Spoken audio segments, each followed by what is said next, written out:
السلام علیکم۔ بسم اللہ الرحمن الرحیم۔ سمیع بصری کالم عالم پرواز کے ساتھ طاہر پرواز آپ کی خدمت میں حاضر ہے۔ ایک گزارش کروں گا پہلے کہ یہ پروگرام سننے سے پہلے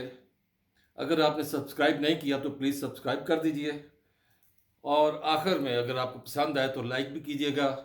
لیکن رائے ضرور دیجئے گا جو میں بات کرنے جا رہا ہوں۔ اور یہ بات آپ کے علم میں ہے کہ فیض آباد دھرنا ہوا تھا، اور آپ کے علم میں ہے کہ کس ڈٹائی سے تحریک لبیک کے لوگ وہاں بیٹھے تھے۔ صاف نظر آ رہا تھا کہ انہیں کسی کی حمایت حاصل ہے۔ المیہ یہ ہے کہ تحریک لبیک والوں کو جو حمایت حاصل تھی وہ نام تو یا رسول اللہ کا لے رہے تھے، لیکن دراصل وہ فساد کی نیت سے وہاں بیٹھے تھے، اور وہ فساد ایسا ان کا تھا کہ انہوں نے باقاعدہ طور پر نہ صرف راستے بند کیے بلکہ لوگوں پر حملے بھی کیے، لوگوں کی جائیداد اور املاک کو نقصان بھی پہنچایا، لوگوں کو بھی نقصان پہنچایا۔ تو یہ ایک ایسا کیس تھا جس میں آپ حیران ہوں گے کہ اب جوں جوں یہ اس کی گتھی سلجھتی جائے گی سب کچھ سامنے نظر آتا جائے گا۔ ان دنوں میں ایک صاحب تھے جو ریٹائر ہو چکے ہیں، فیض حمید۔ اب وہ، میں تو بڑا احترام کرتا ہوں اپنی مسلح افواج کا، لیکن کچھ کردار ایسے ہوتے ہیں کہ جن سے نفرت ہو جاتی ہے۔ جیسے میں ضیاء الحق کے بارے میں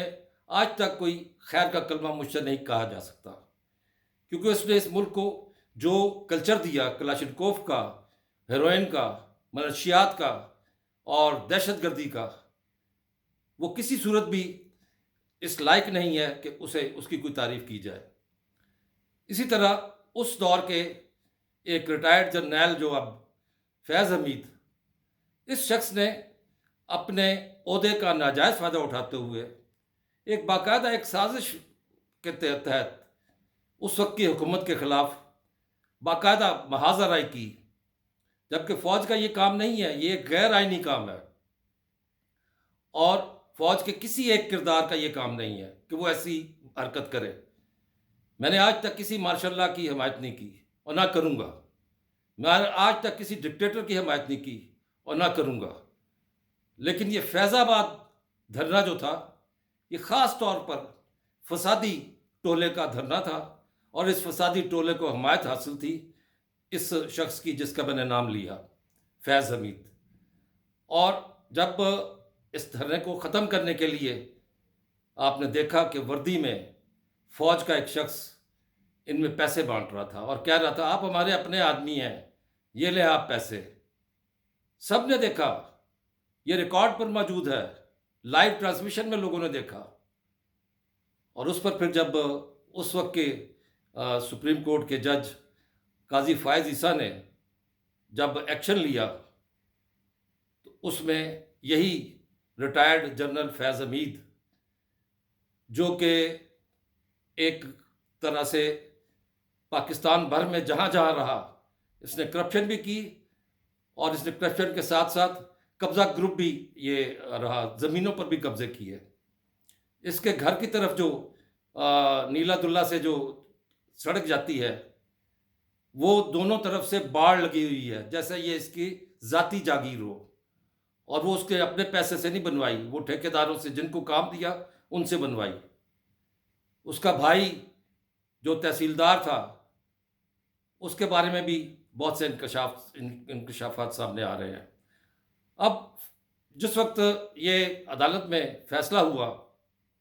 اور یہ دھرنا ختم ہوا تو اس میں اس شخص کو، فیض حمید کو، بہت تکلیف ہوئی، اور اس نے کسی طریقے سے اپنا زور آزما کے جسٹس فائز عیسیٰ کے خلاف اس نے ریفرنس تیار کروایا۔ اس ریفرنس میں نہ صرف فائز عیسیٰ، ان کی اہلیہ، ان کے خاندان کے اور لوگ، ان کو فریق بنا کر انہیں کوشش کی گئی کہ ان کی جگ ہسائی ہو، اور وہ چونکہ سینئر موسٹ جج تھے سپریم کورٹ کے، تو ان کو آنے والے وقت میں وہ سپریم کورٹ کے چیف جسٹس نہ بن سکیں۔ اب یہ صورتحال وقت ایسا نہیں رہا، ایک جیسا نہیں رہتا کبھی بھی۔ جب وقت ایک جیسا نہیں رہتا تو پھر آپ دیکھ لیجئے کہ اب آ کر 28 ستمبر کو سپریم کورٹ میں ہی چیف جسٹس قاضی فائز عیسیٰ کو پاکستان بار کونسل، پیمرا اور دیگر اداروں کی جانب سے نظر ثانی کی درخواست کی گئی ہے۔ 28 ستمبر کو یہ کیس مقرر ہوا ہے، جس میں جسٹس اطہر من اللہ اور ایک اور جسٹس ہے۔ یہ 3 رکنی بینچ جو ہے یہ اس کا فیصلہ کرے گا۔ اور مجھے یقین ہے اگر حقائق پر مبنی فیصلہ ہوا تو یہ جو شخص جنرل کہلانے کے بھی لائق نہیں تھا، جس نے اس فوج کی بدنامی کی، پاک فوج کی بدنامی کی، اپنے عہدے کا ناجائز فائدہ اٹھایا، اور اس ناجائز فائدہ اٹھانے والے شخص کو کیفر کردار تک پہنچایا جائے گا، اور یہ بھی آپ کو کسی جیل میں نظر آئے گا۔ کیونکہ جب امن عامہ کو خراب کرنے کے لیے امن عامہ برقرار رکھنے والا کوئی شخص شامل ہو جائے تو پھر اس کی سزا آپ کے علم میں ہے۔ یہ اپنے حلف سے بھی غداری ہے، یہ آئین پاکستان سے بھی غداری ہے، یہ پاکستان کی قوم سے بھی غداری ہے۔ اب آپ بتائیے گا، 28 ستمبر کو بھی ملیں گے آپ سے اور دیکھیں گے کہ کیا صورتحال بنتی ہے اس کیس کی۔ فیض آباد دھرنا باقاعدہ کھل گیا ہے، اور اب اس کا جو نظر ثانی درخواستیں ہیں مختلف اداروں کی، وہ ان کی جانب سے جو درخواست کی گئی ہے اس کے لیے 28 ستمبر مقرر کر دی گئی ہے، اور چیف جسٹس قاضی فائز عیسیٰ اس کی سربراہی کریں گے 3 رکنی بینچ کی، اور جس میں جسٹس اطہر من اللہ اور ایک جج اور سپریم کورٹ کے وہ شامل ہیں۔ تب تک کے لیے اجازت دیجیے۔ پسند آیا ہو تو لائک کیجیے، تبصرہ ضرور کیجیے گا، اپنی رائے ضرور دیجیے گا، اور اس مختصر ویلاگ کے بارے میں بتایا گا کہ یہ کیا ڈیوریشن آپ کو پسند آئی، اور ہو سکے تو دوستوں کو بھی لائک کیجیے گا، شیئر کر دیجیے گا۔ بڑی نوازش، اللہ نے کے بعد۔